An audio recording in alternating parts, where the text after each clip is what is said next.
और एक बार फिर से भारत और चीनी सैनिकों के बीच झड़प हुई है। इस वक्त की बड़ी खबर, भारत और चीनी सैनिकों के बीच से झड़प हुई है और बीती रात पैंगोंग लेक के पास फिंगर एरिया में चीन के सैनिकों ने घुसपैठ करने की कोशिश की है। 29 और 30 अगस्त की रात को ये झड़प हुई है। दोनों सेनाओं में भीषण संघर्ष हुआ। हालांकि जान के नुकसान की कोई खबर नहीं है और दोनों देशों में फिलहाल कमांडर स्तर की वार्ता जारी है और झड़प स्थल पर भारी तनाव व्याप्त है। झड़प में हालांकि भारत का कोई भी सैनिक हताहत नहीं हुआ है। एक राहत की बात यह है कि भारत की ओर से कोई भी सैनिक इस झड़प में हताहत नहीं हुआ है। 29 से 30 अगस्त की रात को ये झड़प हुई है और दोनों सेनाओं में भीषण संघर्ष हुआ। आपको बता दें, इससे पहले 15 जून की रात को भी गलवान घाटी में भारत और चीन के सैनिकों के बीच हिंसक झड़प हुई थी और इसमें 20 भारतीय सैनिक शहीद हो गए थे और इसके बाद लगातार कमांडर स्तर की वार्ता हुई। कई बार ये वार्ता हुई भारत और चीन के बीच और उसके बाद एक बार फिर से 29 और 30 अगस्त की रात को ये झड़प हुई है और पैंगोंग लेक के पास फिंगर एरिया में चीन के सैनिकों और भारतीय सैनिकों के बीच ये झड़प हुई है। हालांकि राहत की बात यह है कि भारत का कोई भी सैनिक इस झड़प में हताहत नहीं हुआ है और झड़प स्थल पर भारी तनाव व्याप्त है।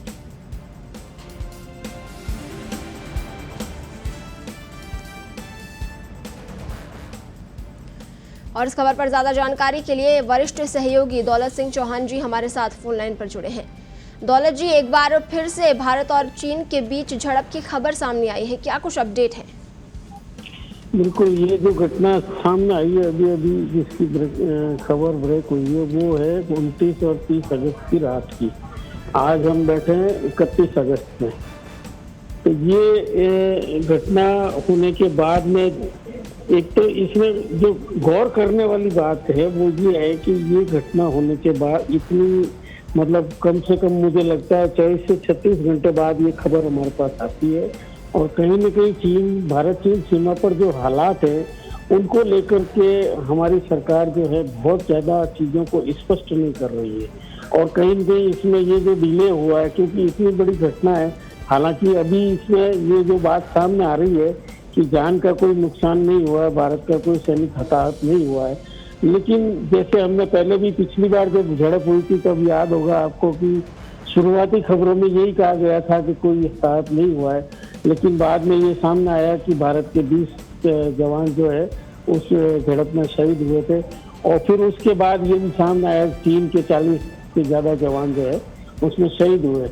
तो LAC पर जो कुछ हो रहा है और जो कुछ दावे किए जा रहे हैं, क्योंकि खुद प्रधानमंत्री ने हमारे पूरे देश को राष्ट्र के नाम संबोधन में ये कहा था कि भारत की जमीन के अंदर 1 इंच भी कोई नहीं अंदर आया है और फिर उसके बाद जिस तरह की चीजें सामने आई उसे इस दावे पर सवाल खड़े हुए और आज की ये जो झड़प है ये उस इलाके में हो रही है जहाँ ये बात सामने आ चुकी है। वहाँ से चीन पीछे हटने के लिए तैयार नहीं है। फिंगर 4 से फिंगर 8 तक भारत जो है लगातार गश्त करता रहा था। अब फिंगर 4 से पीछे चीन जाने को तैयार नहीं है और ये जो घटना बताई जा रही है वो फिंगर 4 के आसपास की है, पैंगोंग झील पे। तो कहीं न कहीं मुझे लगता है कि चीन जो है अपनी जो उसने कब्जा किया था फिंगर 4 से फिंगर 8 के बीच में, उससे पीछे हटने को तैयार नहीं है, न अभी तक हटा है और ये इसके भी अंदर आने की कोशिश कर रहा था।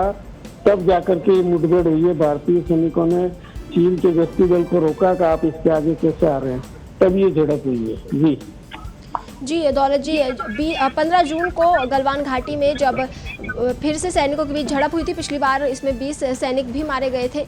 उसके बाद से लगातार जो वार्ता है उसका दौर चला भारत और चीन के बीच, लेकिन हर बार ये वार्ता विफल रही है। क्या ये कहा जाए कि चीन बाज नहीं आ रहा है?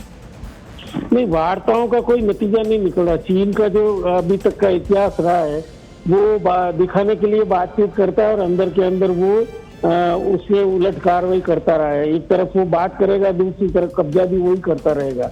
ये उसका हिस्ट्री रही है और अभी भी वो इसी नीति पर चल रहा है। एक तरफ वो भारत से बात कर रहा है, सुलह की बात कर रहा है, दुनिया के सामने ये कह रहा है हम भारत के साथ जो मसले हैं सुलझा लेंगे। दूसरी तरफ वो नेपाल को भड़का रहा है, वो हमारे भूटान तक में उसने कोशिश की है। भारत के जो भी पड़ोसी राष्ट्र हैं उनको सबको वो अपने किसी न किसी लालच से, धमकी से और इस तरह से अपने प्रभाव में लेने की कोशिश कर रहा है। और नेपाल एकदम से जो भारत के बिल्कुल मित्रवत संबंध थे नेपाल के, उन पर एक बड़ा सवालिया निशान खड़ा हो गया। ये सारे चीन की करतूतें हैं। अब भारत जो है चीन के प्रति मुझे ये लग रहा है कि थोड़ा अभी सख्त जो कार्रवाई है उसको करने में हिचक रहा है। और हालांकि हमारे जो CDS और सेना प्रमुख और ये कह चुके हैं कि अगर ये चीन पीछे नहीं हटा तो फिर सैन्य कार्रवाई ही विकल्प है। अब वो सैन्य कार्रवाई जो अगर विलम्ब में होती है, देर से होती है, तो इस तरह की ये झड़पों की और इस तरह की खबरें अभी और भी सामने आती रहेगी। जी दौलत जी, इस तमाम जानकारी के लिए आपका बहुत बहुत धन्यवाद। तो आपको बता रहे थे भारत और चीन के बीच एक बार फिर से झड़प हुई है और बीती रात पैंगोंग लेक के पास फिंगर एरिया में चीन के सैनिकों ने घुसपैठ करने की कोशिश की।